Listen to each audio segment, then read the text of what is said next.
Welcome to the Trading Sliders Podcast.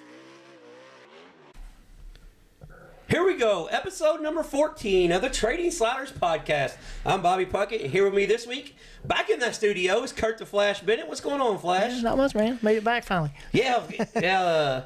Flash had Christmas obligations last week, and I had a little bit of a cold, so we probably didn't need to hang out very much last week. But here we are. Back at it again, episode number 14, this week being brought to you by G&G Radiator. Daniel Glover over there at G&G Radiator. We appreciate everything he does for the show, and we always say support the people that support us. And I was gonna say, I remember going to Sports Room since I was a little bitty kid, and I don't think I've ever been there and not seen G&G Radiator on the wall. So they're a big supporter of racing. So if anybody needs anything done, make sure you go see them because they help support racing, and that's who we like to try to support if we can. Yeah, that's one thing we said on one of our first shows, about the podcast. Podcast is kind of like local radio. Help your friends and hurt your enemies. So we don't really have any enemies on our end, so we're just going to help who we can. So, right. I'm sure there's people out there that don't like us. Yeah. But I don't have a problem with nobody. So this week, it's back to a normal show. This is episode number 14. I hope everybody had a Merry Christmas. Hope there was no fights in the family and all that good stuff, because knowing racetrack people, it's possible, but we got through our Christmas without any issues. So if Bobby and Flash can get through with no issues, everybody should be able to. Yeah. But one thing I want to say before we get started, this week I had 4 or 5 people reach out to me, and I wanted to give a shout out to one of them in general. John and Jacob Doyle. They are particularly asphalt figure 8 guys, and not only is our show doing a little bit of good, we've gained a couple of fans that John was telling me his son Jacob's been watching the stuff on Flow, and so just for him alone here in a minute, when we get towards the end of the show, I'm gonna throw out some places where he can go watch some races. And get caught up on the dirt track world. That's the reason why we do this, to open eyes up. And Jacob, he's a really good kid, and he didn't even know this stuff existed. But they're really good people, and a big shout out to them. Big supporters of the show. We talk about want to help people that help us, and Jacob, he's becoming a dirt guy, so to speak. Yeah. So I told him, I said, we're gonna take you guys to the racetrack one week, and all these people are gonna take the racetrack. We're gonna run a van one week and just take everybody. Yeah, I was thinking it'd be kind of fun. I was kind of thinking about that. We might how we wing shit on the fly. Yeah. Actually, I was gonna talk to you about this. I'm thinking either I got a bus. Yeah, well, not only that, but I'm thinking I don't know if we should do it the Indian Icebreaker. Yeah. Or maybe the No Way Out race, sprint car race in Indiana. I'm thinking we should have a kind of a watch party with a bunch of people, because a lot of the paved tracks right here aren't racing yet. Right. So we'll get everybody together and just all make a caravan road trip. Take about 10 cars up to the racetrack. We had a bunch of people saying, "Yeah, I want to go do this. I want to go do this." So maybe we can all just go together, hang out, and just make it that'd be fun. A Trading Sliders road trip. So, guys, if you're interested in that, let us know. Yeah. One thing that we do a terrible job at is promoting ourselves on social media. Right. So all that comment, subscribe stuff, we're terrible at that. When I say terrible, is when I post a show, I post it, and then I go on about my life, and then next week we post it again. The 6 days in between, you might see something on my story or something. Yeah. If I'm eating lunch, I'm like, oh shit, I should share that again. Yeah. But guys, word of mouth is the best advertisement. So if you enjoy the show, please tell everybody about it. Like I said, it's going to be out every Monday. Unless technical difficulties, or if somebody knows how we can do better, just let us know what we need to do. Yeah, we're open. We're for open to suggestions. Yeah. So, hell, let me put it to you this way: we're open for suggestions, criticism. Tell us we suck. I don't care about that either. Because if you tell us we suck, I'm gonna ask you why, and then I'm gonna ask you about something later in the show. So if you listen to the whole thing, I'm okay with sucking if you're gonna stick around for an hour and a half. So I'm okay with sucking that bad. But so this week, back to a normal show. News for the week. There's not a whole lot of news going on, but there is one thing. The Power Eye National Midget schedule came out. And there's some people raising hell about this, Flash. There's only 21 races on the PowerEye schedule. It's usually around 35. Yeah. But there's no Illinois Speed Week, and there's only 7 tracks on the 21 schedule. So they're going everywhere like 3 times. Yeah. I think there's 2 reasons for this. A, USAC and PowerEye were the only 2 midget people in town. About 5 years ago, Extreme came in, and Extreme is kind of Illinois, Missouri based. I know it's a national. Series, but it's more centrally located. Let's say that. So, with that being said, that's reason number 1. USAC's always going to be the granddaddy of them all. Right. And when it comes to sprint cars, when it comes to sprints and midgets, especially non-wing, USAC is the granddaddy of them all. Yeah. There's no debating that. But for a while there, PowerEye was really gaining, a bunch of, leadway in that. And I kind of like their schedule that they have, honestly, because I get people being upset with no Illinois Speed Week because they went to all the bull rings but the tracks that they are going to, they're going to all bull rings where the midget racing is going to be really good. Right. So it's not the end of the world. Not as bad as what I seen on social media. Jesus Christ. I was like, guys, we're a few weeks away from the Chili Bowl. We're supposed to be midget happy. Everybody's talking about the good, and these people are bitching up and down, and Indiana Opal Wheel's going crazy. People, I can't believe. And I'm just like, yeah, I love social media for simple fact of we have friendships with people in Wisconsin and California that we never knew before. Right. But I hate social media for stuff like this because, PowerEye has made a big step in the 410 wing sprint car this year, and they're going kind of. They say it's the national schedule, but it's still regional. It's a regional racing schedule. Right. But it's expanded, and they've got like 30 dates. So, their resources are kind of just going to be spent, spread thin. Yeah. So the resources are going to be all over Central U.S. So, guys, just give PowerEye a break. They're sanctioning modifieds and micro sprints and midgets and wing sprint cars, non-wing sprint cars. They do a lot for the sport. Yeah, so you can't just kill them under the bus. Just because their schedule doesn't please you. Yeah, and for the people that live in Illinois, I get it because Jacksonville Speedway is not on their schedule. Yeah, that's one of the most badass racetracks in the country, and they're used to having about 4 races. But Jacksonville hasn't came out with their schedule yet, guys. Right. So just chill. There may be a USAC race. There may be a Extreme Outlaw Midget. There's other stuff that could be going on, and the MARA, the MARA Midget Series. I know people say it's not a national deal. It's a D2 series, but they put on a good show, and they're all over Central Illinois this year. So there's going to be plenty of opportunities to see midgets. Right. And one thing I want to talk about, Dave Allison, the owner of Lincoln Park Speedway, made an announcement. I know there's a lot of people been up in the air wondering about what Lincoln Park's going to do. He said, don't worry, the national schedules that are, they've got some PowerEye stuff, some fast sprint car stuff, USAC races. He said, don't worry, that's all going to be good. And basically what he said was, Lincoln Park Speedway is going to have the same schedule as they always had, and they're going to be making an announcement here after the first of the year. Yeah. So that's good because, when Joe Spiker stepped away from Lincoln Park Speedway, there's a lot of people saying, well, that's the end of Lincoln Park Speedway, and it would be a real shame to lose Lincoln Park Speedway. Yeah. But it's not going nowhere. That's a good thing. Yeah, there's no official, unofficial, official, however you want to say it. Said after the first of the year, and they said the schedule will be out by the end of January. Yeah. So it sounds like to me they got everything in plan. They know exactly what they're going to do. I'm not really a betting man, so to speak, like on this term, but I would say they're just tidying up the paperwork. Right, yeah. Making sure everybody's funds are in place before they make an announcement. Yeah.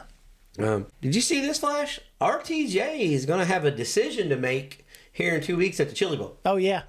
So for everybody that hasn't paid attention to this, Ricky Thornton Jr. has not committed to a national tour, but he hasn't committed to what national tour. Right. And he's going to be in the Hayden Rimbaud. I always screw his name up. Yeah. Rheinbold Electric, the REM car. That's what car he's gonna be in. All right, at the Chili Bowl, which is really good equipment. Yeah. He's gonna run Tuesday night, and then he's gonna get up Wednesday morning and catch a flight to Georgia. Yep. And race Wednesday through Friday in Georgia, and then when he gets to Friday, he's got to make a decision. Yeah. Well, that's going to depend on Tuesday night too. Yeah, that's what I'm saying. Like, yeah. He's got a decision to make, but there's decision wise, is the weather still good in Georgia? Yeah. And B, how good did he run Tuesday night? Yeah. Is it going to be worth his while to go back to Tulsa? Right. So I said, is he going to be coming from a B main or coming from a J main? Yeah. So if anybody can come from a J main, though. Yeah. I mean, it would be even though he doesn't have as much experience in the midgets as a lot of guys do, but he would give 110%. I guarantee that. I don't care what it is. I don't care if we're racing wheelbarrows down the street, and I know the race course. Yeah. There's a good chance Ricky Thornton Jr. is going to beat us. Yeah. Well, I know he's going to beat us because we're fat and old. Yeah. But most people his size. All right, let's put it that way. But Ricky Thornton Jr. can flat out drive anything. I'll be honest. I'm the type of person who always wants everything to work out. Yeah. But I kind of hope he locks in. Yeah. And then has to make a decision. Yeah. And, are you going to run Lucas Oil? Because, honestly, the Ricky Thornton Jr.'s driving style, he probably fits the World of Outlaws a lot better than he does the Lucas Oil. Because you got tracks. Yeah, I mean, you got the racetracks in Central Illinois that's bull rings. Yeah. He's a bull ring racer. They go to Iowa. They go to North Dakota. Yeah. That's where he grew up racing. Oh, yeah. So, I don't know. I'm not too sure. Like I said this a couple years ago. I think he's got it worked out with both teams, too, though, where it's whatever he wants to do is what's going to happen. Yeah. Well, I think that was the main reason why he took the ride at Kohler. He's like, hey, bro, this is what I want to do. Yeah. I want to race. And Kohler's like, cool. Yeah. And he's like, no, I'm being serious. And Kohler's like, okay, cool. Yeah, whatever, man. So the only thing I wonder is what's going to happen if he decides to go World of Outlaws. Is Jimmy Owens going to go World of Outlaws, or is he going to? Because I don't know if Jimmy Owens is committed yet, has he? No, he hasn't committed yet either. But here's the thing. I think Jimmy Owens is going to run Lucas Oil anyways because a lot of those races are located in his area. Yeah. So he don't have to travel. So he don't got to, because Jimmy Owens is getting where he likes kind of being home. Yeah. And racing out of Tennessee, where Thornton and them's got to race out of North Carolina. Yeah. But he's still got his plate, and Thornton is a guy that can live on the road. He's cool with being on the road 30 days, where Jimmy Owens isn't going to be on the road for 30 days. And I think those two guys' driving styles are so different that I don't think they help each other out a whole lot at the racetrack. I mean, not that they don't want to help each other out. It's just they drive so different. Setups are probably so different that it doesn't help each other out to be teammates. You know what I mean? Well, Ricky Thornton Jr. drives off the right rear. Yeah. And Jimmy Owens drives off the right front. Yeah. So, setup-wise, it's not going to work. But, one thing, we talked about this before, but, with it being this time of year, we can talk about whatever the hell we want. Yeah. Because we've got a couple races to cover, so we're good. We can talk about whatever we want. Right. I think it's really cool that, Ricky Thornton Jr.'s number's 20 because Jimmy Owens was his hero. Right. And he gets to race with his hero. That's cool as hell. Yeah. I think that's awesome. And I think it's awesome for Bobby Kohler and them to step up and say, yeah, we're going to spend $2 million this year just because I like you. Yeah. And we'll do it next year, and as long as you want to do this. Yeah. Because it wasn't like they had a really good relationship. They just kind of knew each other. Yeah. Big shout out to Ricky Thornton Jr., but I'm really glad Ricky stayed there this year myself. Yeah. I because the guy gave him a good shot, and then he went on to win the championship, and I think it's just really cool that Ricky hanging with him anyway. I mean, he's got good stuff too. So I think Ricky Thornton Jr. kind of gets a bad rap for being snot nosed, arrogant, and he's not arrogant at all. No. The thing is, a lot of people don't realize this. He's not real sociable. He's just not a guy he doesn't like doing the interviews. He doesn't like he's just a race car driver. Yeah. He's, what everybody should be praising him for, that's what they're bitching about. Yeah. I mean, the guy just wants to show up, win the race, and get on the road to the next one. Go to the next one and win it. Yeah. So, I mean, modified, stock car, micro sprint, it doesn't matter what it is. Yeah. Yeah. Go-kart, who cares? Yeah, it doesn't make it doesn't make no difference to him. And he's kind of a throwback. I know there are different drivers, but he kind of reminds me a lot of Tony Stewart. Yeah. He kind of does. He's just like, I'm going to show up, I'm going to run this car as hard as I can. I hope I don't piss you off, but if I do, sorry about your luck for being mad because I won, and go to the next one. Yeah. And it's just kind of like Macedo. Yeah. You know, Macedo's the same way. I'm just going to drive this car as hard as I can. I get paid to drive. Yeah. So, you know, so like, you know, I'm a RTJ fan. I will always be an RTJ fan. I was an RTJ fan when he's running stock cars and modifieds. And if he decides next year, piss on it, I'm going to go run sprint cars all year, I'll be an RTJ fan running sprint cars. That's just the way I am. And the conversations that I've had with him, you know, he's a pretty good dude. Yeah. You know, and that goes a long way in my eyes too. He's you know, he's not some jackass out there. Yeah. So one thing, this is pretty incredible. We've been asked to do a lot of things. We've never been asked to help save a racetrack. Oh no! Yeah. So, little side story here.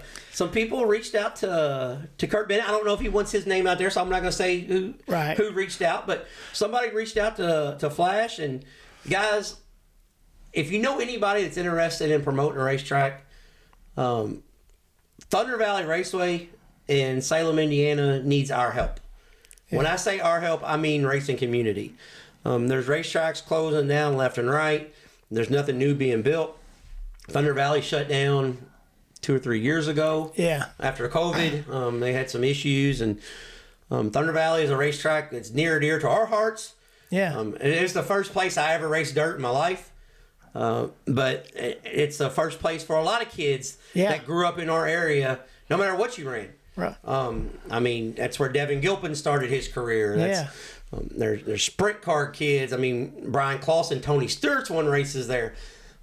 Thunder Valley, I seen Chase Stocking win a 410 non-wing sprint car race on the little bitty fifth. They say quarter, but trust me, it's a fifth mile. Yeah, I've seen a really good couple of really good late model races there. You wouldn't think it would be on that little track, but there's been some really good ones, like the last one, Greg Johnson. Yeah, Greg Johnson did. Yeah. Well, I remember the very first super late model race there. It was Indiana Late Model Speed Week that.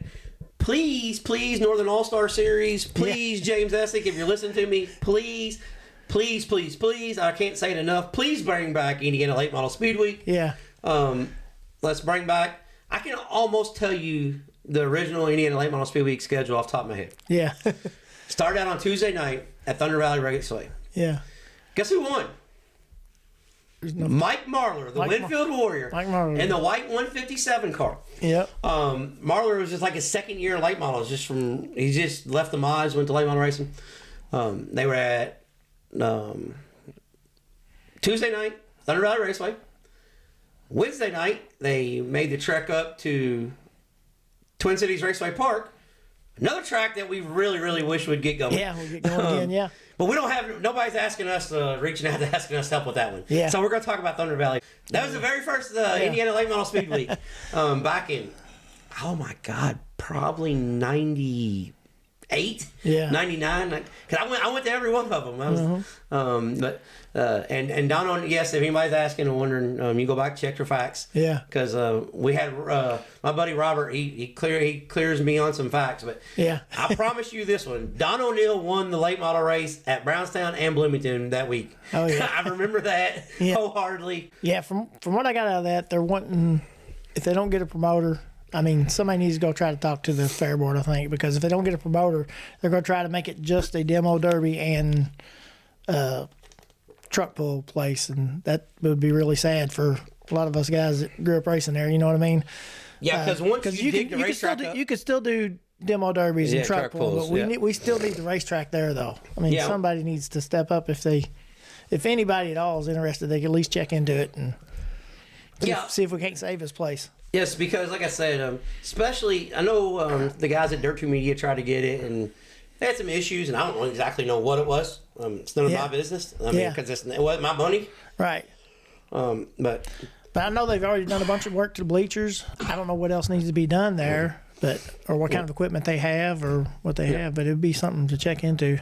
And I'm telling you, the track was really good this last time after they redone it, and they get quite a few people there. Really, if it was promoted a little bit, I think you could especially because of the Friday night. Yeah. We need a Friday night track around here. Yeah, because Bloomington's a hike, but honestly, for the guys in our area, unless you run Super Stop, you're not going to go to Bloomington because the schedule's out this year.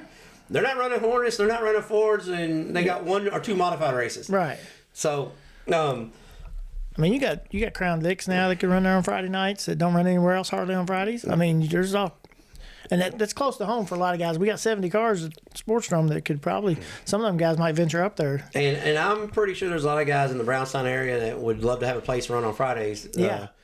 Because, for the guys that live in southern Indiana, I know Circle City races on Fridays, but that's kind of a hard drive to get to on a Friday afternoon from the Louisville area to the Indianapolis area. Right, yeah. Me and my son and my nephew got to race each other all there together, so that was pretty good times. I love Thunder Valley Raceway. Absolutely love it. So hopefully we'll do our part. We'll reach out. There's some people that I know. I'm going to relay that message personally to a few people. I'm not going to put their name out there because then they got people calling them. Hey, they said you're going to do this. You know how racetrack people are. They've had all screwed up before we get this thing old at Monday, and then Tuesday afternoon people call me. What the hell are you saying? I'm going to take over this racetrack. So so we're not going to put no names. I'm not going to put no names out there. Yeah. But we'll do what we can. Yeah. We'll spread the word. And I'll, like I said, I'll pass along the message. There's a few more things. Oh, shit. I almost forgot.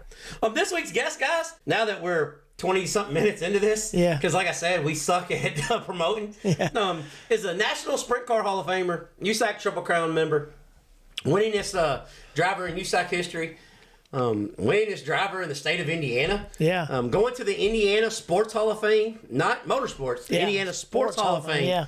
Double D Dave Darland. Like I said, 20 minutes into this, I forgot to even mention that our guest this week is a Hall of Famer. And cool story about this, guys. This interview's a first for Flash and I. So I'll let you in a little backstory. I talked to Dave Darland through a mutual friend. If anybody listens to this show, they probably know who the mutual friend is. But I talked to Dave Darland, and he's like, yep. So, all right, I'm just going to tell everybody how Kurt and I do the show. Because obviously we're no experts, and I'm sure there's a way better way of doing this shit than what we do. But this seems to work for us, so this is how we do it. I got a hold of Ricky Lewis.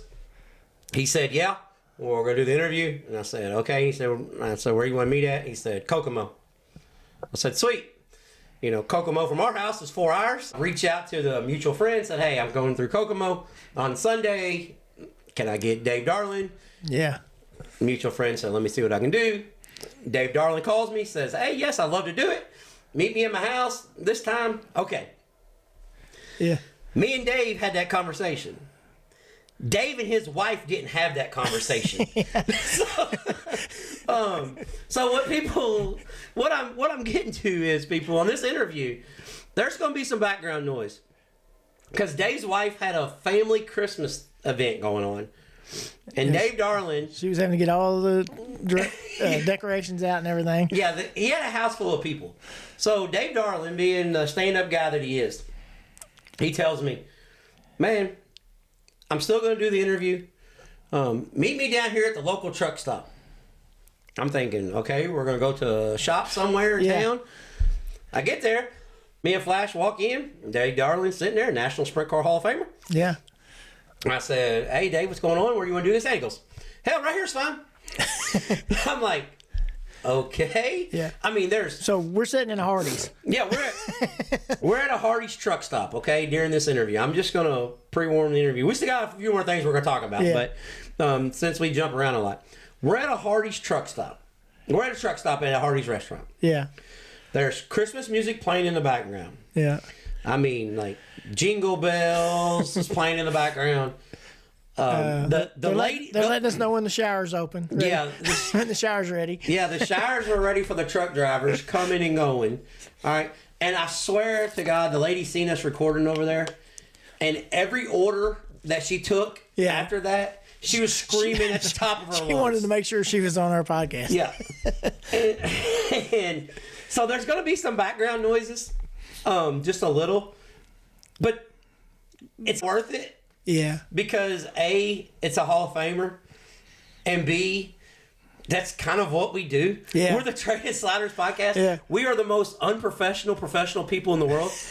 I mean, But hey, it was really cool though doing that in there because like we were doing the thing and there was people sitting behind us while we were doing the interview. And before they left, they come up, and shook Dave's hand, Yeah. Oh, Dave Darland is a celebrity he's like in a Kokomo. superstar in Kokomo.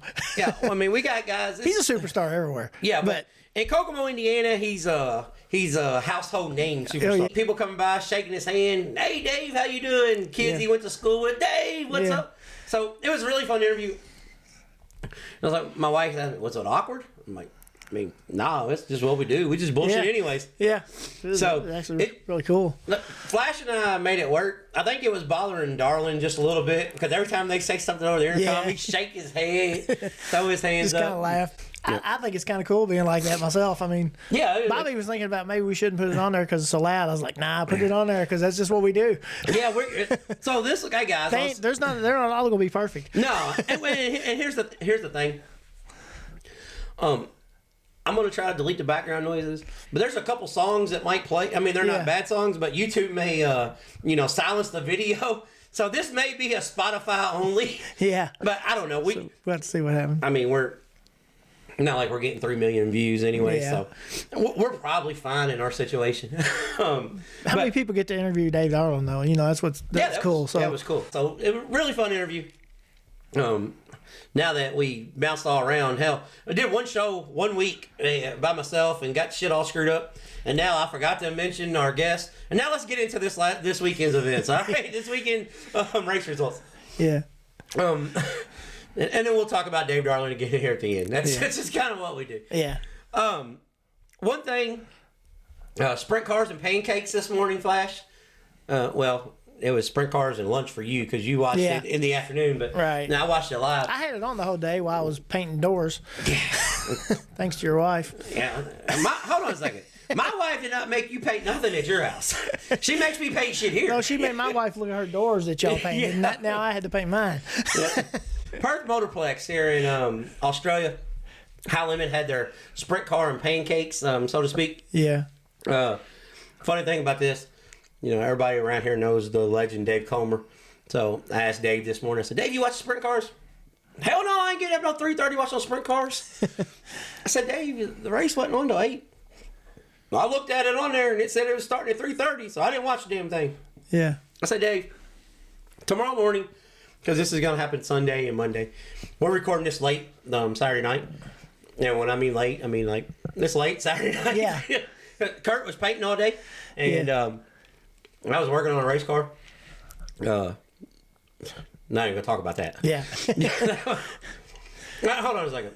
I didn't really work on the race car today. I worked on my equipment more than I worked on a race car. So, worked on tubing bender, broke. Bead roller, broke. Welder, broke. They're all 3 fixed now. So well, 2 of the 3. The tubing benders got parts on the way. So I was like, son of a bitch, nothing went right out there today. So positive thing, there's always tomorrow. Yeah. But Perth Motorplex, High Limit, they're doing their international event. Talked about it last week on the podcast a little bit. I think it's really, really cool what they're doing.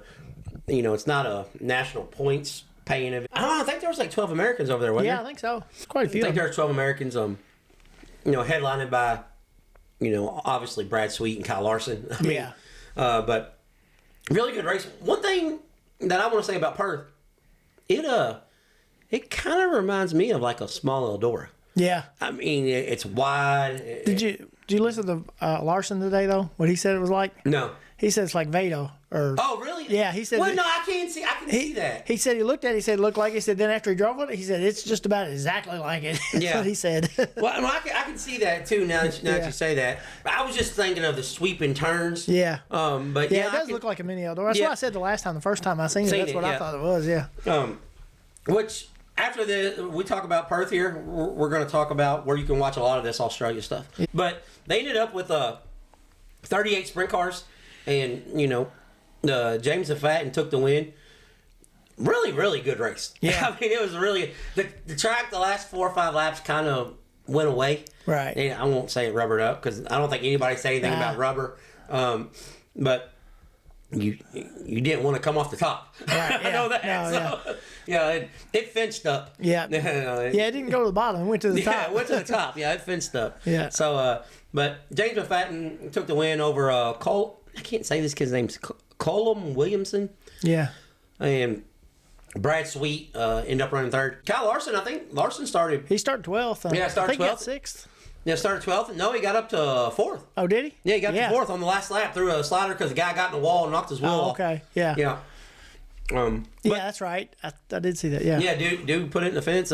But yeah, Larson said they just screwed up in qualifying. Newsflash: the guys in Australia are damn good race car drivers. Yeah, it's not like I mean, it's not like they're just showing up, beating up on us. Yeah, it's not like you're just showing up over there, beat up on little kids or nothing. Yeah, they're them guys race over there. Yeah, damn, and man, all their racetracks are so damn cool. Yeah. Well, that's why we need to tell them where to watch. Yeah, that's we're going right into that. So all the racetracks are cool as hell over there. But they had 18 midgets, and I didn't see this race, but you said it was pretty good. I was kind of like Dave on this. I was actually working this morning when I had the races on. Right. So I missed that. But shout out to Jake Andriotti, young kid from California. That's probably cost me a couple $100 in bets on USAC bets. Yeah. So I'm glad he's still capable of winning. Yeah. He's just not winning when I'm betting on him. Yeah. But, shout out to the Jake Andriotti from California. Him and that Nash, the guy's name's Nash. I'm not sure what his first name is, but he ran second. But they traded sliders. Yeah, Cody Nash. Yeah, they traded sliders for a couple. 3-4 laps there was really good. I mean, and then Nash got out in the lead for a while, and he got out there pretty good ways, and then Andriotti running back down, and then got around him, and kind of got on top again there, and run off and kind of hit a little bit there at the end, the last couple laps. But Cody Nash is a really good. He's really good on the bull rings. Yeah, like he's a bull ring specialist. That track really wasn't his style. That's not a bull ring track. No, that was not his style. That place is hammer down. I mean, but them guys was getting after it in those midgets. It was pretty good. Yeah. You know what's funny to me is they call them speed midgets. cars. Yeah, they're speed cars. That's what I was going to say. I'm like, what the? The first time I watched it, I was like, what the hell? That's a midget. Like, speed cars. And then you think about it, they weigh 700 pounds and got 500 horsepower. So they are speed cars. Yeah. I mean, they're definitely that. But that track, though, they put on a show at that place, too. They do all kinds of stuff for fans and everything. It's really... I like how they do the lights like they do in Knoxville. Yeah. And then they brought out the jet car. Did you see the one? Yeah. They had the jet car out there. Well, did you see the drone show? They did a drone show over in the... They're doing one tonight, or it'll be tomorrow morning's race. They're supposed to have it on, too. Yeah. Well, so the drone show, they're flying, and then they make the Australian flag, and they fly over and make the U.S. flag. Oh, yeah. That was pretty neat, yeah. Yeah, that's pretty cool. And their drones had, like, strobe lights. So the lights were, shattering off of it. It's a really big event in Australia. I mean... Yeah, Larson was talking about over there, too. He said the atmosphere is so much different because he said they take it... you pay one price, and you go in the pits, you go in the stands, you go wherever you want. It's not like... It's like Red. Yeah. It's like Red's place down there, yeah. You just pay to get in and you go do what you want to do. And they said they have the drag racing going on. They had mud bogs and all kinds of stuff. Yeah. I think they got different things over there too, just the same type place. It's pretty neat. We might drive down there one weekend. I don't know. Yeah, we'll just drive over. I guess we can drive to the California part and then just wait. Wait till the ferry comes by and drive the car on the boat. Yeah. Well, not only have I coughed my head off, not only has a train went by, the damn cat just fell off the chair and took off running and just knocked over all kinds of shit in the hallway. So when Tanya gets back, she's going to have all kinds of shit to pick up. Kind of the way the show is. Shout out to Dave Darland. We're keeping it real. Yeah. But one more thing before we get off here and listen to the deep dives. We were talking earlier, Jacob Dole. I'm calling you out. I'm singling you out. There's 3 places on YouTube where you can go and watch modern races to races back before you were born.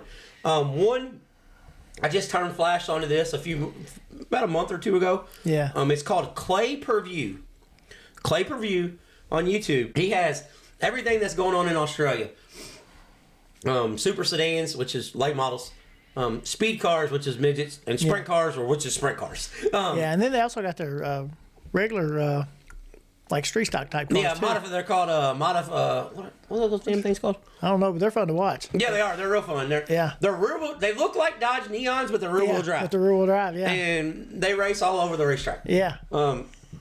But Clay Preview on YouTube. That's one place for all you guys. Check it out. It's stuff. It's recent, like within hours of the event being completed. Here's the good news. Every event is run at like 3 a.m. So when you get home from work that afternoon, you want to throw on YouTube, you're going to catch the features. Yeah. They'll have them all up. Yeah. Then they got all the tracks over there, and they got some of them tracks you think wouldn't be good to race on when you first look at them, and they're awesome racetracks. Oh, they're flat and like square shaped, and I mean they just got all kinds of different racetracks over there. One thing that reminds me, like some of them look like they're cut out in a field. Yeah. I mean, there's no bleachers. There's hillsides. Yeah. And then there'll be 40 sprint cars. I'm like, what the hell? Yeah. So just guys, think about if you've been to Windy Hollow Speedway. Yeah. But it raced really, really good. And they had badass sprint cars. Yeah. But that's what some of their tracks are like. Yeah. Another place too on YouTube that you guys can check out. There's a bunch. Michael McIntyre. He has everything that you want to watch from ASA late models, ARCA, all the USAC stuff from like the '60s to present. Yeah. Busch Grand National stuff. The NASCAR Slim Jim All Pro Series. There's like 3 complete seasons of every one of their races up. So there's pavement and dirt races. The old CRA sprint car stuff. Yeah. I even seen a Neymar midget race from the Speedrome on there. I mean, there's all kinds of stuff on there. So if you're bored, sitting at home, you don't have a whole lot going on, Michael McIntyre, Clay Preview, and this last one, Charles Enstein, he does a lot of, I'm pretty sure he might be the guy from Indianapolis. He has all the, remember the old late model races that were on from like the Speedrome on ESPN? Yeah. So he's got all those races up. He's got sprint car races, all the World of Outlaw TNT stuff and TNN. Oh yeah, all that stuff from the '90s. He has the whole side. I guess he was a tape guy back in the day, and he's finally putting it all on YouTube. Yeah. So he's probably got the old sprint cars with the starters on them. Then. Yeah, he's got the stuff out of Manzanita. Yeah, that stuff's up. All kinds of stuff. So, guys, check it out. Enjoy the off season, so to speak. Everybody's got smart TV now with YouTube on it, though, man. You can pull that stuff up and just watch it on your regular TV. And well, I was telling you this at dinner. I went down a rabbit hole the other night. I watched half of the 1992 USAC midget season. Oh yeah. I mean, half of the season. I watched all the West Coast stuff, and I watched them get back to Raceway Park. Yeah. Because he don't have the whole show up. He's just some of the stuff's the whole show, but McIntyre's got like the USAC section. He's got features only. So they're like 12 to 16 minutes. Yeah. Easy to watch. You just watch next feature, next track. And like, here we are 3 hours later. I've done watched 17 events. Yeah. I'm like, son of a bitch. Reliving my childhood. Yeah. And one thing I look at and I'm like, God, Winchester and a midget, it's still like, yeah. I only seen it like 3 times live. But good God, I'm glad they don't run them there no more. Yeah. I really am. Like those guys were real true warriors back then. Oh yeah, them sprint cars even there was crazy. Yeah. It's nuts how fast they go. Yeah. But those midgets were really twitchy. The sprint cars were wide enough that they weren't real twitchy. Yeah. I mean, they're going faster and they hit harder. But those midgets, the midgets, like once they get out, once they come off the corner and they get straightened out, then they're just darting in. Yeah, darting everywhere. Yeah, that's what I'm saying. I'm like, I was watching that from Winchester, and I was thinking, holy hell, how in the hell are these guys? And that was after they paved it. After it was good. We got a few upcoming events coming up. With it being here, finishing up the holidays. The Tulsa Shootout, and the Wild West Shootout is all happening starting next week. Yeah. So it's here.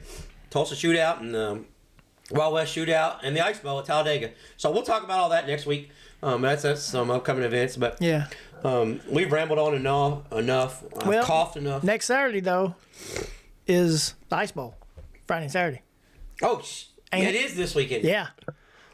All right. Yep. Well, so if hold on a anybody second. wants to go watch some live racing, Ice Bowl's a place to go. All right, this show's just going to be a little longer than like the last 3 have been.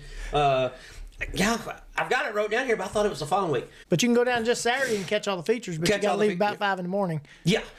Leave about 5 in the morning, get there, and then.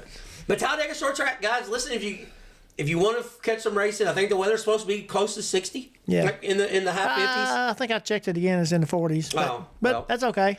Yeah, well, I've been there. It's in the 20s. It's a day race. Yeah. So take a heater. They let you bring heaters in. Yeah. And if in worst case scenario, look, guys, if your wife's like, man, I would really like to have some seafood tonight, just be like, I got you covered, babe. Head to Talladega Short Track and eat TJ's crawfish, his trailer. Yeah. This dude's got the best shrimp bowl you'll ever eat in your life. I've eaten shrimp bowls that all over the country. The best one I ever had was at Talladega Short Track. Yeah. Hands down. Kurt's not into all that spicy stuff, but damn, it was good. We got the Tulsa Shootout starting this week, and Talladega Short Track's this weekend. So, and then Saturday the Wild West Shootout starts too. Yeah. So there's all kinds of stuff going on Flow this week. I think all 3 events are on Flow this week. So yeah, I think so. You'll be busy if you catch up on Flow this week. So Jacob, you might want to think about getting Flow this week. Yeah. Yeah. Big events. But like I said, coming up next on our deep dives is Indiana's Sprint Car Hall of Famer, Indiana Hall of Famer, and the Sprint Car National Hall of Fame member, Double D, Dave Darland. It's time for the Trading Sliders Deep Dives presented by Kentucky Clutch and Performance. Here we go, ladies and gentlemen. On this week's Deep Dive, we have a huge guest with us, the People's Champ, Dave Darland, out of Lincoln, Indiana, correct? It's Lincoln-ish. Yeah, Lincoln's where I'm from. Yeah, but Lincoln. I've lived down here in Atlanta now for 12, 13 years. Yeah. Oh, okay. Well, see, you're always going to be from Lincoln, Indiana for me. Yeah. It's just, Me too. I've got about 6 T-shirts that say Lincoln, Indiana, so it's going to be Lincoln, Indiana. They still say Lincoln, Indiana on them. So. This week's guest is a member of the famed USAC Triple Crown. I think he's got 2 midgets, 1 Sprint Car, and 1 Silver Crown title, correct? That's correct, yeah. And I'm doing this off the top of my head. I think 4 track championships at Kokomo, 2 at Puntmanville. We'll just go multiple track championships. Yeah. Multiple track championships, over 100 USAC wins, and over right at 400 feature wins for the career. Yeah. Dave Darland, the People's Champ. First off, I want to say thank you for coming on and doing the show, and a big thank you to Pat Sullivan for helping make this happen, because this is one of the interviews I've been looking forward to a long time. Well, good. I'm glad you're looking forward to it, and hopefully it works out good. And thanks for Pat for putting it all together for us. Yeah. Pat does God's work here in Indiana. Yeah. If he can make stuff happen. He can. Yeah. He's good. Yeah. So we were just chatting before we got started. Oh, and a little side note, if you hear any background noise here, a couple weeks ago, Kurt and I did a show in New York City, and it was the Brooklyn Bridge. Well, today we are at the Love's Truck Stop here in Kokomo, Indiana. So if you hear any background noise, just life's happening right here with us. So that's the kind of, the nickname is the People's Champ, and it's for the reason. We're going to do the interview here with the people right here in the Hardee's. So That's right. Right here in Hardee's. So Dave, you raced for 42 years, right? Yeah, something like that. Close enough, he says. 32 years in a sprint car, correct? No, 42 in the sprint car. 42 in the sprint car. 10 in the quarter midgets before that, so 52 altogether. 50. You've seen sprint car racing go from bad to good to bad to good. Before we get talking about your career, what do you think the state of sprint car racing is in Indiana?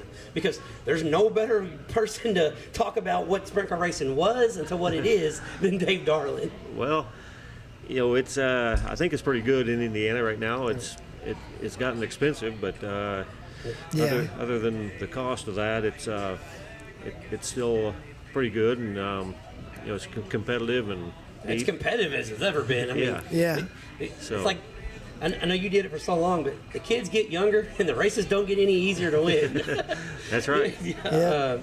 So I've raced against a lot of people and a lot of kids and. Well, that's what I was going to say. One thing that stuck out to me is all the car owners you drove for. There's so many car owners. We can say, who influenced your career most or who helped you. But you could do a whole show, just thank everybody that helped you along the way and leave somebody off. So I'm not going to ask you that, but how important it was, was it to you to have the backing of and the support of Indiana? Because you're Indiana's hometown boy. Yeah, it does, and I've raced for about everybody here in Indiana once or twice, or a couple.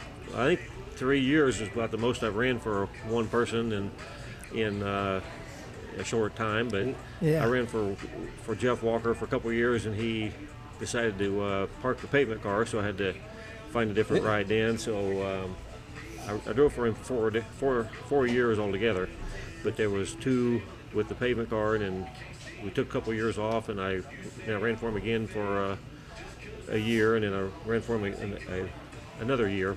So it just goes back and forth, and that's where I'm at right now. So. Yeah. Well, speaking of the pavement car, that's something I want to talk about. You won USAC's Triple Crown, and for people that don't understand, we had a whole episode, a few episodes back, talking about how hard it is to win the Triple Crown, because there are 3 totally different style race cars. The lightweight quickness of the midget, the sure horsepower of a sprint car, and the heavy methodical racing of the Silver Crown car. But when you won the Triple Crown, you had to learn to drive 6 cars, because they did both pavement and dirt. So how hard was it to, switching back and forth and jumping around? Oh, it was pretty tough, but luckily I had guys drive for that knew what they were doing with the cars, and so all I had to do was hop in and drive it most times. So yeah, I drove for Galen Fox with the Silver Crown car, and we won the championship in '97. And I drove for Hoffman's in '99. We won the sprint car championship, and then with Steve Lewis in the midget in 2001 and 2002. One thing I remember out of all those runs, I grew up of the love for sprint car racing because of Thursday Night Thunder. Like in the '90s, I was, I was a teenager, and I'm like, oh my God, this racing is incredible. And I remember watching you at Winchester in a sprint car, and they interviewed you, and if I can find the clip, I'm going to put it up with this. But I'm not real technical savvy, so I don't know if that's. But they interviewed you, and they asked, I think you qualified like 2nd or 3rd at Winchester, and they were talking about how good your qualifying run was, and what was your plan? And you said, my plan is to get this race done as soon as possible so we can get to Kokomo. So did you not like the high banks of the big tracks, or did you? Well, I did. I liked them okay, but you had to have a car too that would do the job for me. Yeah. I won it at Winchester twice. Yeah. Once with Walker's car and once with Bennick's car. Yeah. And the cars were great, So the car, I wasn't any good there with a car that wasn't as good as it could be. So. Well, that's just you being modest and putting it on the car owners. Yeah.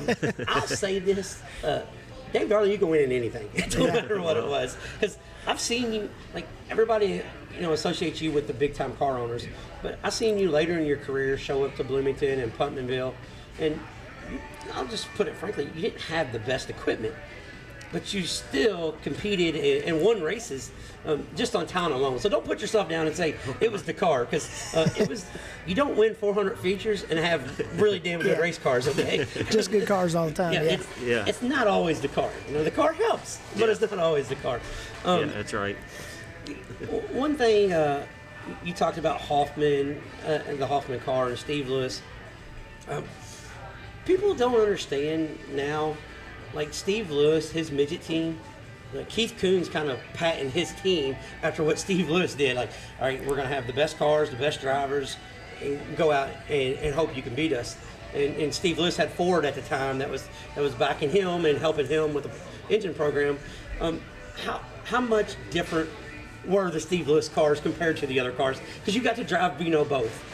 Oh, they were as good as you can get, with Steve and Bob East. Yeah. Bob East cars, and Bob took care of everything back here, so Steve just paid the bills on them, and we'd take them out to his place and run them in California when we run out there. But they were great race cars, and Bob East and Bobby and all the boys down there took good care of them. So. Yeah, especially pavement-wise. Oh, yeah. Like, if you go to Raceway Park, like the night before the 500, Yeah. a Steve Lewis midget was going to be in the top 4. And the only reason it wasn't in the top 5 because one of them may have had problems. Like that was pavement-wise, you could not beat Bob East at anything. I mean, he was such an innovator. And speaking of innovations, when you first started running sprint cars, how much different were they to drive than when you ended your career? Well, they were quite a bit different, really. With when I first started, I started with a just a 355 cubic inch engine, and they only had about 500 horsepower, and they had about 900 horsepower at the end with the high dollar and the engines that were good were 900 horsepower engines. So so they were quite a bit different to drive. As I'm talking to sprint car drivers, and I'm really fascinated of the sprint car because I race in the stock car world, and it's totally different. Like foreign cars to American cars. I mean, totally different. But you guys drive off your right rear so hard, and one thing that I can always say, I remember this. This is probably 94, 95. USAC had the Buckeye Nationals. They went up to Attica Raceway Park in Fremont, and I went up to Attica, and I don't know if you remember this night, but you won the National Midget and the National Sprint Car feature in the same night at Attica, and I was just so amazed because the track slicked way off. On the Midget, you were hustling the car around, but on the Sprint Car, you had to drive it straight. And how do you prefer yourself? Same racetrack, 30 minutes apart, but drive cars 2 totally different ways. Yeah, well, it's just you just learn to do what you got to do, and all them years of racing helped me there for sure. So you just got to know what you're doing, and see, that's where we're different. Yeah, I would have jumped in the sprint car and hauled off in the corner and been over at the damn horse track. like what the hell just happened? That's different. So, which one did you prefer? Was it sprint car, the Midget, or the Silver Crown? Depending on the track. Yeah. The track, if it was slick, the Midget was good. Yeah. But if it was heavy, the sprint car was good. And then Silver Crown, they run on different tracks usually, on their big old mile tracks a lot of times. Yeah. They've done away with some of them, but we used to run 5-mile tracks, and they were. I remember when you guys took the Silver Crown cars to Pikes Peak, and I was like, I don't know if they need to be running here. I mean, they were running like 160 mile an hour down the backstretch. That was asphalt. fast. Yeah. It's Pikes Peak International Speedway, and I was like, I would pay I watched that race. I remember that one. Yeah, I was like, I don't know about this. That was fast. I'm all for going fast, but this right here might be a little too fast. There is too fast. It was close. Sprint car wise, you pretty much dominated Kokomo Speedway. It's your home track, but it was pretty much your playground. Everybody knew, and especially back then, when you were running USAC, Kokomo ran every Sunday night, and USAC didn't run many Sunday nights, so you got to beat up on everybody. And just to let them know, like, how special is Kokomo Speedway to the Darland family? Because I know they had the Bob Darland Memorial, your father's race, and then, they have the Dave Darland Classic now, so Kokomo Speedway's got to have a special place for you. It sure does. I won my first race there back in 1986. I won my last one there in 2023, I think it was. Yeah. So that's where I won my first race, and I won my last one there. So you almost couldn't write a better story, could you? No. I won about 80 races there in my life. So. Yeah, that's phenomenal there. Yeah, that's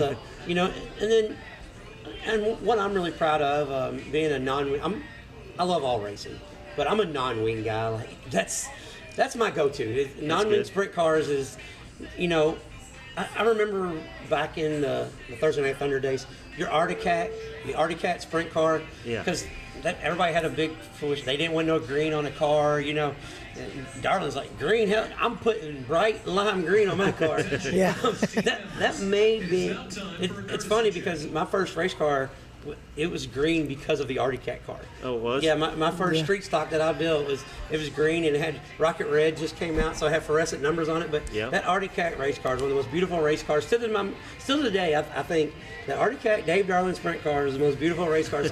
What is one of your favorite cars that you drove that just kind of sits here, you're like, if I could get in it one more time, that would be the car? Which one would it be?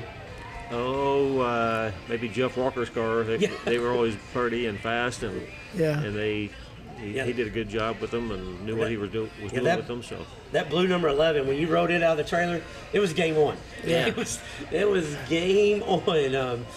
That's kind of when you almost kind of did your resurgence of your career there. When you drove for Walker there, those 3 or 4 years, it was, because I didn't want to say you struggled, but a couple years before that, you wasn't what you was. But when you guys had up a Walker and then you went on to the Baldwin team, I mean, there were some really good years still left in Dave Darland at that time. Yeah. I was pretty old by the time I started driving for Walker, or any of them guys really. But we had a good time. We won the Oval Nationals out in Paris, California, a couple times, and so we had a good career. Good going with the 11 car. So. Did you win the 4 crowns in the Walker car also at Eldora? I don't think I did. Don't think but... you did? Okay, because you won the 4 crown, correct? Yeah, I wonder you won the 4 crown 3 times, correct? I won the 4 crown, or the... in the sprint, I'm talking about the sprint car portion. Sprint car, yeah. I won it four times, I think. Yeah, I thought it was 4 times, but because you were always really, really good on the fast technical tracks. Like if the track was real slow and slick, I don't want to say that wasn't your expert because you were good. I mean, won 400 features. Who am I to say what you're good at? But to me, when the tracks were really fast, it's like did it slow down for you? Because you seem like you've seen things different when you're running the higher speed tracks. Yeah, well, I preferred a heavier track than a slick track, but I won a few of them on all sorts of different tracks, so I can't really say that one was better than the other, but the heavier track was more my liking. Well, I prefer heavy tracks too, especially if they get a little choppy, not rough where you're sending cars out of the racetrack, but if there's holes that you got to drive around, it provides for the best racing. Yeah.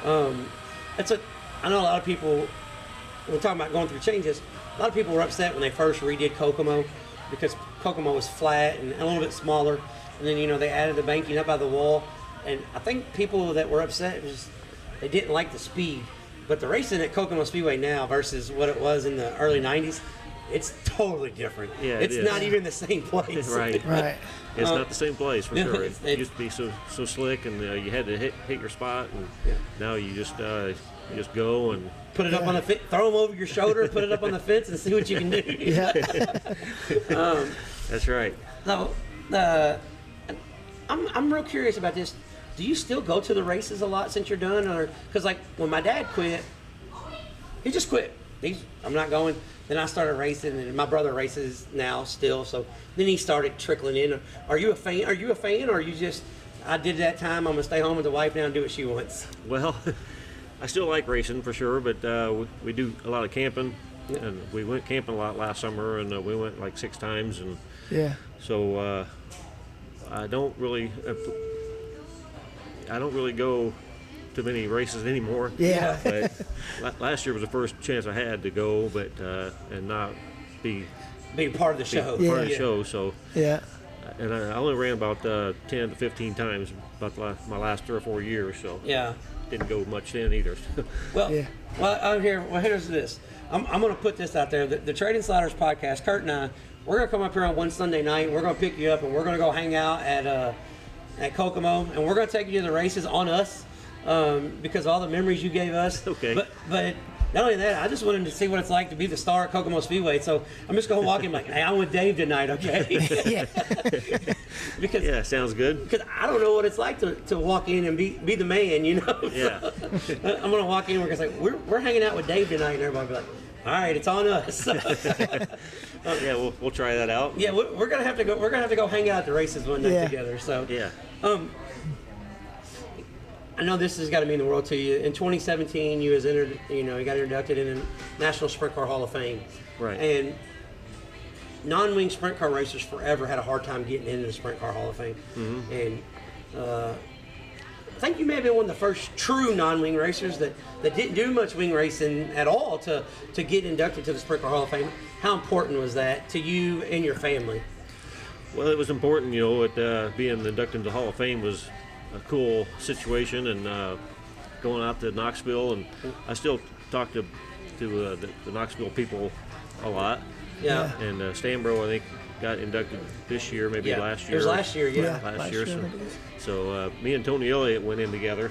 Yeah. And Tony was gone by then, but he had a good career, and he was wanting to beat Kokomo too all the time. So So he was tough, and it certainly was though big for me to go to into the Knoxville Hall of Fame for sure. That's what I'm saying, because it kind of, looking back on it, and I see you sitting here and you're smiling, you're having a great time, and you just like, well, I don't really go to the races that much, but to get inducted into the Hall, especially the Sprint Car Hall of Fame, it's not like not to cite anybody, but it's not like it's a racetrack, a little racetrack's Hall of Fame. You got inducted to the National Sprint Car Hall of Fame, and with that being said, it's like, all the work, all the years, all the sacrifices was worth it. It kind of puts the bow on the career.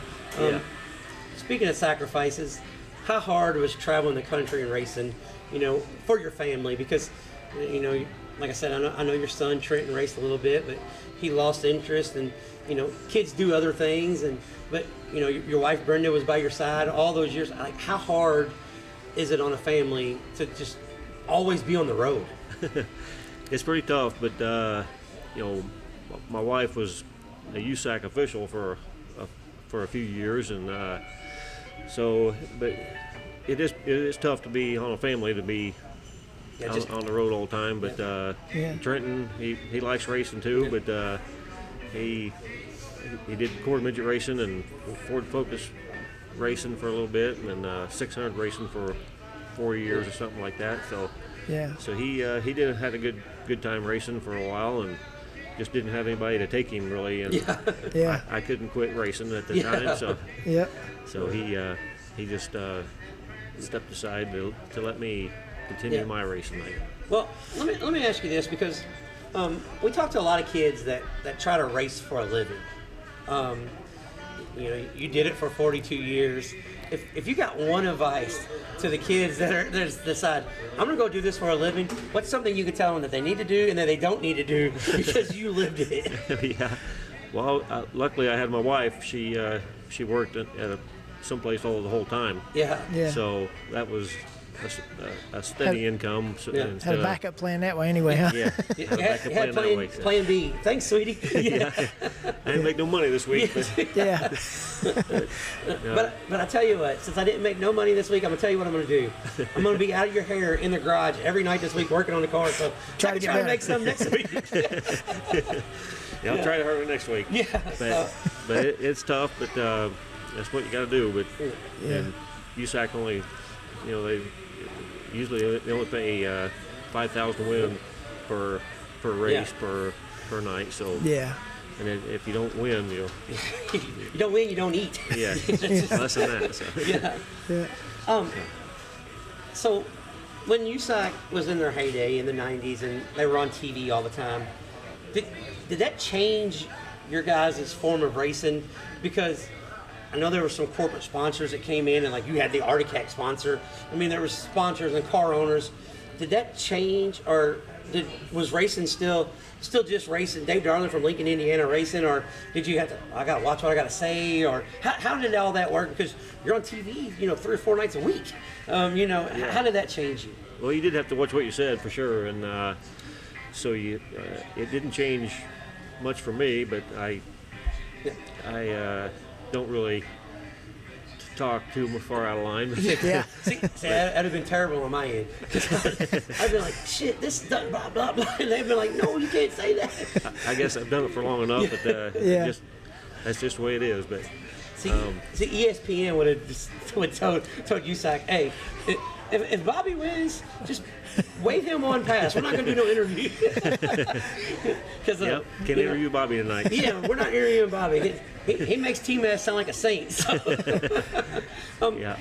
So I know you don't go to the races that much anymore, but at every year now. Well, I say every year. It's been 2 years now since you retired. Kokomo has they have the Dave Darland Classic, and I think last year they had 45. They had more sprint cars at the Dave Darland Classic than what they had at the Kokomo Smackdown. What, how does that set with you? Like, everybody wants to come support your event. That's got to mean the world to you, don't it? Yeah, it does. It does. I got a lot of fans and friends out there, so it is super important for me to have a fan turnout like that and a car turnout like that. So. Every racer that I talk to, because I announce for the Steel Block Sprint Car Series here in Indiana, and I announce for a modified traveling series down south, and all the kids, Landon Butler, Shane Butler's son, and Aiden Salisbury, they're 15, 16-year-old kids, and they're like, we're going to the Darland Classic. We're going to the Darland Classic. Yeah. I'm going to try to win the Darland Classic, and to me, like, that's got to be the ultimate, I made it. Because now you got kids that want to win your race, where you wanted to go win the Joe Jay's Pat O'Connor race at Salem, or you wanted to win the night before the 500, or the Turkey Night Grand Prix. You got kids that look up to you. Does that set in, or is that still something you're just kind of like, well, I'm just Dave from Lincoln? Well, I'm just Dave from Lincoln, really, but it is cool to have that situation where they all want to win Darland. Your shower is ready. Please proceed to shower. On the shower's ready. On the Trading Sliders podcast. Customer 25. Customer 24 and 25 showers ready. Please proceed to shower 5. Oh, man. Don't worry, I can cut that out. Don't worry about it. All right, good. Yeah, we'll get rid of that part. Unless you need to go take a shower, Dave. Good. Yep. See, look, hi, guys. I tell you how much of a legend Dave Darland is. We got guys walking by right here, letting him know his shower's ready. Guys are shaking his hand, telling him that. Actually, I'm not going to cut the shower thing out now. We're going to leave that in. Just because that was cool. Yeah, that was. Yep. Just a man of the people. See, Kurt. He was kind of like that at the Sportstrom Speedway. Yeah. Kurt and his dad, they kicked everybody's ass at the Sportstrom. Like, they beat up on me so bad, I started to go race dirt. Because at the pay track, I'm like, screw this. I'm gonna go do something else. But to me, Customer 25. Your shower is ready. Please proceed to Come on, shower customer 25. We might cut that one out. I can cut the second one out. It's no big deal. Yeah. But to me, you're just Dave, and that's what Pat Sullivan told me. He goes, when you interview Dave, it's just going to be Dave. You're not interviewing the people's champ. You're just interviewing Dave. You don't live up to monikers. He said that was all just to sell T-shirts. It's just Dave Darland. But but to me, you'll always be the people's champ, because just like this, I called you. You said, yeah, I can do it. And I told you, I said, I'm trying to get some things done because we got. See, now the people's calling him. Hold on a second. No, Not my fault. yeah, somebody else. So, I'm just like, Dave, can we do this? You're like, yeah, sure. And when we get up here, and I said, Dave, I'm trying to fit a few interviews in because I've got a long drive, and you're like, whatever we can do. And then we get here, and you're like, hey, I'll just meet you at the truck stop because my wife's doing Christmas stuff. And I'm like, man, that's the kind of guy that Dave Darland is, He made a commitment, and he could have told me, we're just a little bit podcast. You could have told me, hey, we'll do it sometime next month, and I'd been like, okay. But I really appreciated you taking out your time. You're like, no, we can do it right here. So yeah, yeah, it was awesome. It just happened to be Christmas time, and my wife's got all the decoration out of the house. She's over. Oh, we know, wrapping Dave. Don't worry. presents We know. Same way at my house. Trust me, we go to so many races that my wife had me put the Christmas tree up Halloween night. So kids are trick-or-treating, and I put the Christmas tree up because she said, we're going to be gone, we're going to be on the road, I want to see the Christmas tree. Yeah. I'm like, okay, damn, I'll put the Christmas tree up. Yeah.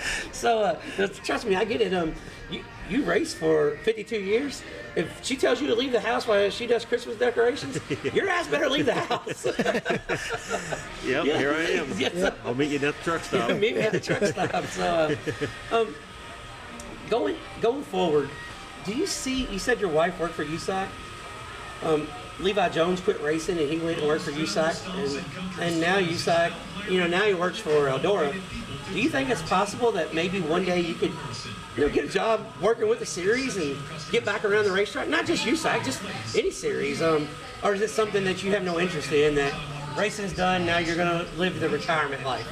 Well, I wouldn't mind working for a track or something, but I don't really want to travel much anymore. Yeah.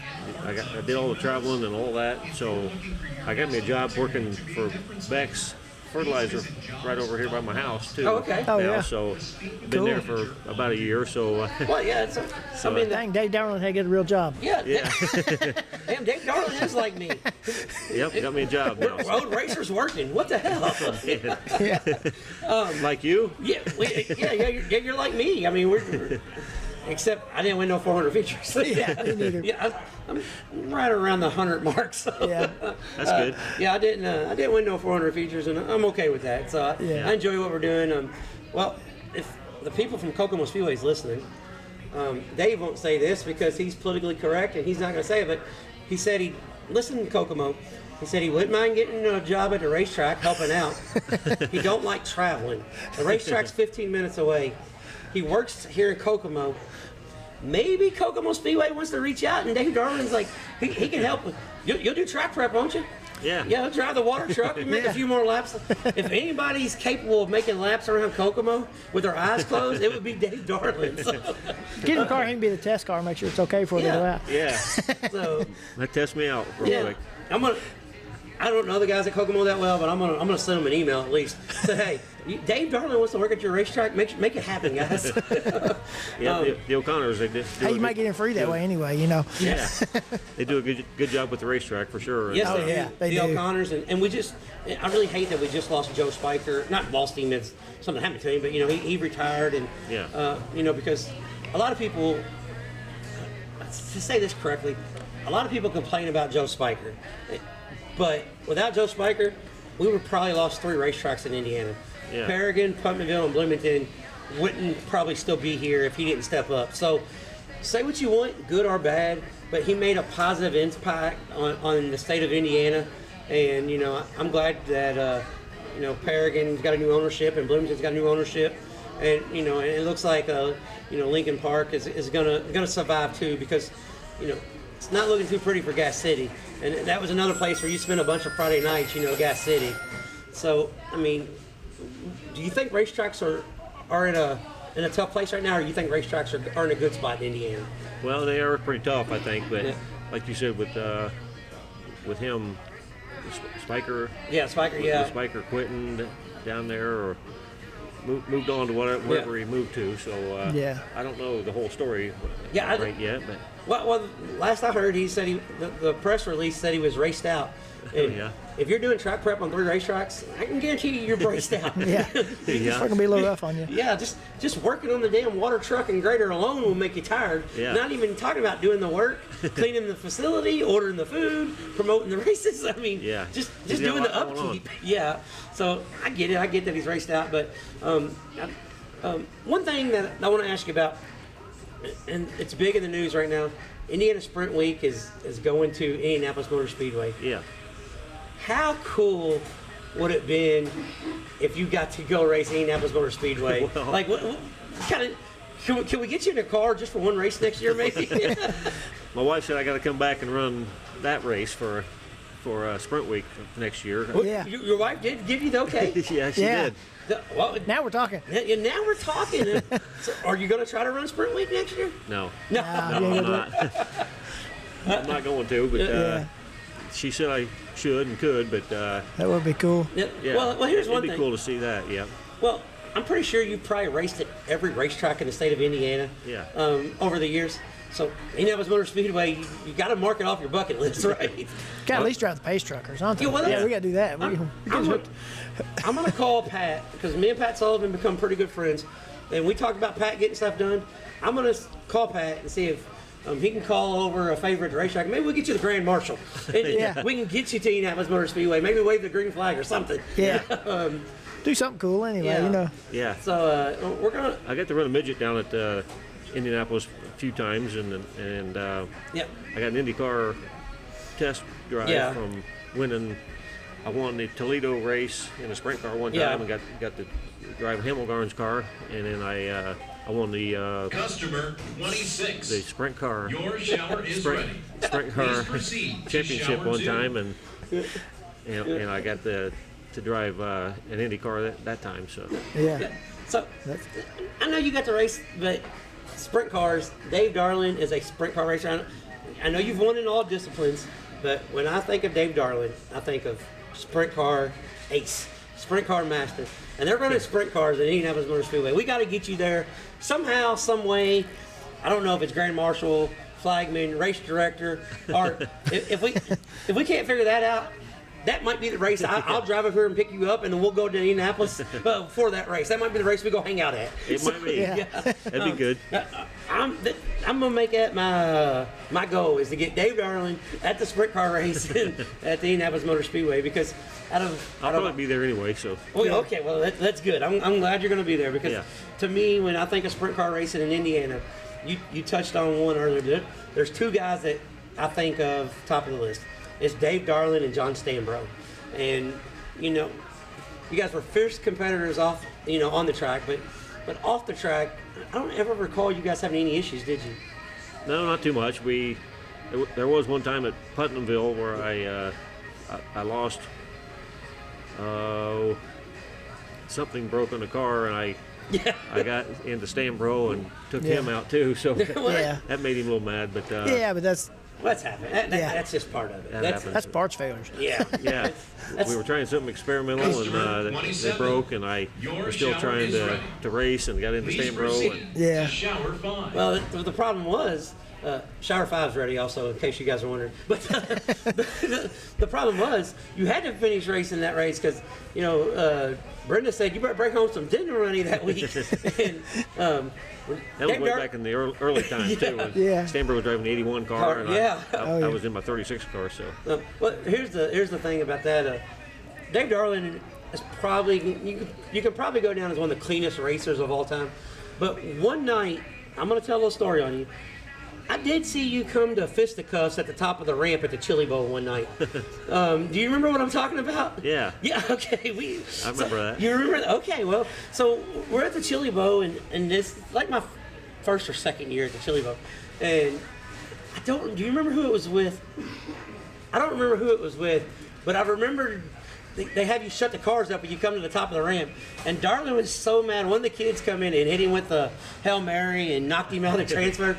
Darland drove past the wave down lane right into the back of that kid, and they're all down there arguing, and I'm like, oh man, I'm like, Darland don't ever get mad, so that kid really screwed up. Yeah. I get mad on occasion, but Yeah.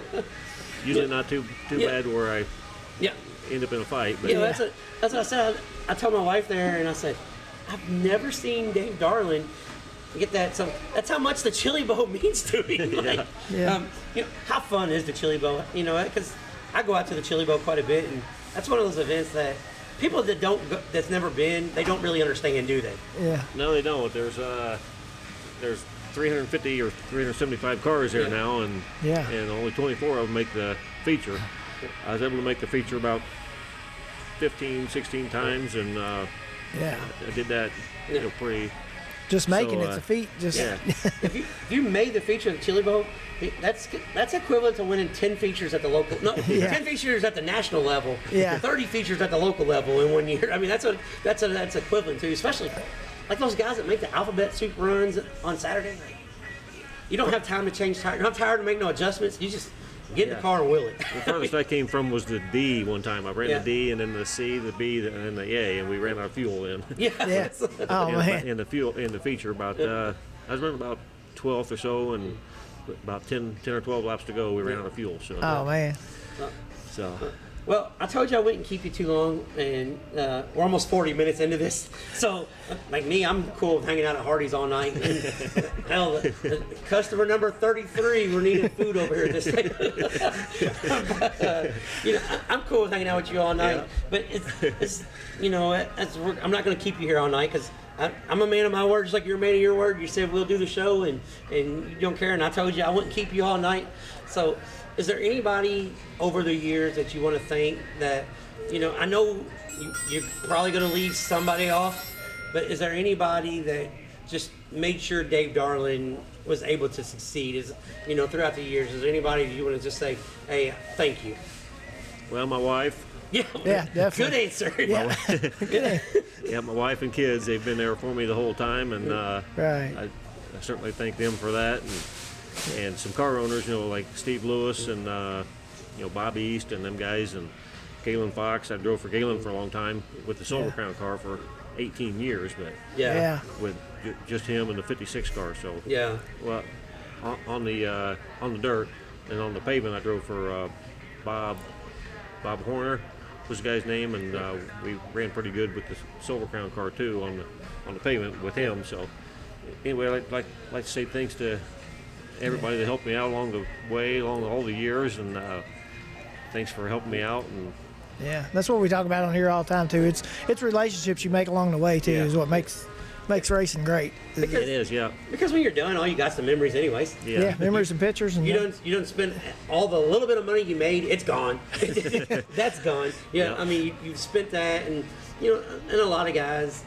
I'm glad that you still have your family, because a lot of guys make so many sacrifices. There's a lot of guys that can't thank their wife because they're gone because of the stress that it put on a family. So that's really incredible. You raced 50 something years, and hey, we made it work. It's no big deal, Yeah. So, I ran about 100 races a year for 17 years in a row too. So yeah, that's awesome. Yeah, well, that's okay. I said we're ending. I'm not. That people don't understand. That's 1,500 races minimum. How many races do you think, if you had to throw out a number, you think you've raced 5,000 or 6,000 races in your lifetime? Probably not quite that many, but I'd say 4,000 or yeah. Well, I know you've got almost 1,500 just in USAC alone. Yeah. So you got almost 1,500 starts in USAC alone. So USAC they should give you some kind of severance pay. USAC needs to send you a check every month for being the flagship bearer of the USAC series. They may not want to hear that, but I think USAC should say, you know what, we owe Dave Darland for all the time and energy that he spent on our series. For kids out there that's racing, you have to race a lot to be good at it. We've talked to some kids, and they're like, yeah, I race, when I can, but I still like going to the lake and taking family vacations. You didn't get to take many family vacations, No. did you? Yeah. No. They were at the racetrack usually when we and the family went, so Yep. we didn't take many vacations back then. We take them all now. So. Yeah, you take them. That's good. That's Make up for it now. Yeah. That's what I was going to say. We we got people that think they're racers, but they just drive race cars. Like here on the Trading Sliders, we say racers race. There's not a truer statement of racers race than Double D Dave Darland. Yeah. Raced for 42 years and 15 years of 100 races a year, or Yeah. right at that. Yeah, so yeah. that's a lot of That's racing. racing there. I ran the whole USAC Silver Crown, the whole sprint car, and the whole midget, and then my dad's sprint car after that. Yeah. When I could. So Yeah, a lot of those times you were doing 2 divisions a night, wasn't you? Some places, yeah. Yeah, that's what I'm saying. Yeah. You raced 100 nights that year, but some of those races, it may have been 150 actual events. Yeah. well, most of them were yeah. two a night. Two-header, Yeah, 2 a night. So yeah. Yeah, so it was about every weekend for a long time, but Yeah. usually 2 a night. So Well, I really appreciate you coming on the show. Like I said, there's people that if there's kids listening to this and they don't know who Dave Darland is, boys, you got a YouTube, look him up. Every USAC race from 90 to 2014, 2015, he's going to be up front, okay? So look him up. But yeah, like I said, I'm proud to have a USAC Triple Crown winner. multiple-time track champions, International Sprint Car Hall of Fame, and just all-around good guy, the people's champ, Dave Darland. We really, really appreciate you coming on the show, and thanks again to Pat Sullivan for making this happen, and thank you, Dave, for doing the show. Yeah, You're welcome. thank you, Dave. And, I was going to say, too, I'm going to be an Indiana Hall of Famer, too, here pretty soon. Oh yeah. Well, hold on, scratch that. Let's keep going. I didn't know you were going to the Indiana Hall of Fame. Yeah, in next August. Well, I'm going to be Indiana Hall of Fame with my buddy Ted Kitchell. okay. Oh, that's from awesome. school there. Yeah. He was a few years older than me, but he played super good basketball, and Now we're talking my language. I coached high school basketball for 16 years, so oh yeah, you want to talk basketball? The Hardys will run us out of this damn place, and you want to talk basketball? So you remember Ted Kitchell? Yes, yeah. I love high school basketball, college basketball. Like every year, I try to make a trip up to the Hoosier Gym and catch a game at the Hoosier Gym. That's good. I'm an Indiana boy at heart that lives in Louisville, Kentucky for some reason. Oh, yeah. I don't know how that works. Well, I know how it works because my wife says she didn't want to move to Indianapolis. Yeah. But no, seriously, we really appreciate you coming on the show. And guys, he's not going to be at the racetrack much, but if you see him, go up, say hi to him. You don't really know what it means to guys that when they quit racing, how hard it is to go to the racetrack. So if you're ever a fan, he's just Dave from Lincoln. He's not some big arrogant superstar. He doesn't think everybody wants to see him. I mean, of course, while we're here at the truck stop, we got guys walking up, shaking his hand. People say, "How you doing, champ?" But he's just Dave from Lincoln, and just stop by and tell him what he meant, because to kids like me that grew up watching Thursday Night Thunder, he was a hero of mine. Yeah. So I really appreciate you doing the show. Thank you. Yep, you're welcome. Thank you, and that's not a problem. And I will say hi to everybody that comes by. All right. Yeah. Thank you, sir. Thank you. You're welcome. Thank you. All right, guys, that was Dave Darland, the people's champ, right there out of Lincoln, Indiana. Lincoln-ish, he said. Yeah. He said he's always going to be Lincoln, Indiana. But yeah, that was a really fun interview. Kurt and I got to go up there, and like I said, huge shout out to Pat Sullivan for taking care of us on that one. Yeah. I know I've name dropped Pat Sullivan 1,000 times on this show. First and foremost, he was kind of a hero of mine, and when people say don't meet your heroes, Yeah.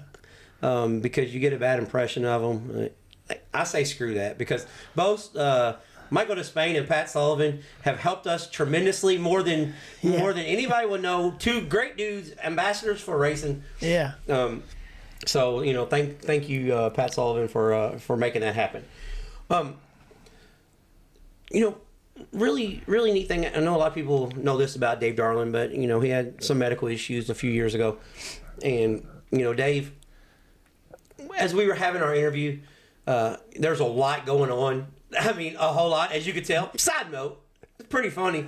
As soon as we start figuring out how to do the podcast a little bit, not that we're great by any means, or we're ready to host any national shows on Wing Nation or any of that. Not that we're any of that, but as soon as we think we know a little bit, we'll surprise you and totally derail. Like this whole episode, everything is totally derailed. Like, so what you see is what you get with us. We'll record a show in New York City. We'll do an interview in the Hardy's truck stop. Yeah. We'll forget to mention our guest. Yeah. Forget to mention sponsors. Yeah. Forget to plug. Hell, we did 3 shows flash. We didn't even introduce us. Yeah. We just started talking. Yeah. One of these days we'll have to do a show on us, just so people know who we are. Yeah. We keep talking about like so much going on. We don't even know if we're coming or going. Right. I really appreciate Dave Darland because I think we were the first interview since his retirement that he's done. I think he's done some newspaper interviews, but that's the first interview that he's done with anybody sit down. Yeah. So thank you, Dave Darland. Yeah, that was really cool. It was a really, really neat deal. And one thing that I kind of liked about the interview is the chaoticness of it. Yeah. I mean, there was so much stuff going on. It was hard to concentrate. It was hard on our end, hard on Dave Darland's end. Yeah. It wasn't hard on Susie at the cash register. Yeah, She's blurting out everything. Order number 9! I mean, just scream. I'm like, lady, we've been here for 30 damn minutes. You see us here. Why are you screaming? Yeah. I mean, there's one dude over here. I think she sings with headphones on. Yeah. I can hear her. Yeah, that's just like, I hope it's not them. They can't hear. I'm like, at one time, I turned around and said, hey, dude, your food's ready. You don't hear her yelling? We're trying to do an interview here. But that's what makes the Trading Sliders the Trading Sliders podcast. It was fun. Yeah, it was fun. That's what we are. That's what we do. This week, there's racing in the area. Well, in the area for most people like us. Yeah. 6 hours, 5 hours, 5 hours, 20 minutes. So yeah. But yeah, Talladega Short Track, the Ice Bowl, one of my favorite events. I may try to go down there. I don't know. Yeah. I got so much going on. And I'm leaving to go to the week after. I'm going to the Chili Bowl, so right. I don't know. We'll see. Never know. Stranger things have happened. Flash and I may end up in Talladega. So. Yep. I might tell Tanya I'm taking her to get seafood. Yeah. Yeah, you never know. Yeah. One thing I will address again, if you're still listening, if you know anybody that has financial backing, eagerness to support a racetrack, yeah, or quite frankly, sit in the stands and said, I would do it this way. Guys, reach out to Thunder Valley Raceway because they're needing some help. Yeah. They're wanting some people to... I guess they had talked to the fairgrounds, actually, people up there maybe, Yeah, I don't know exactly how to go about that. But, listen, message the Trading Sliders Facebook page or direct message me on Twitter or Instagram.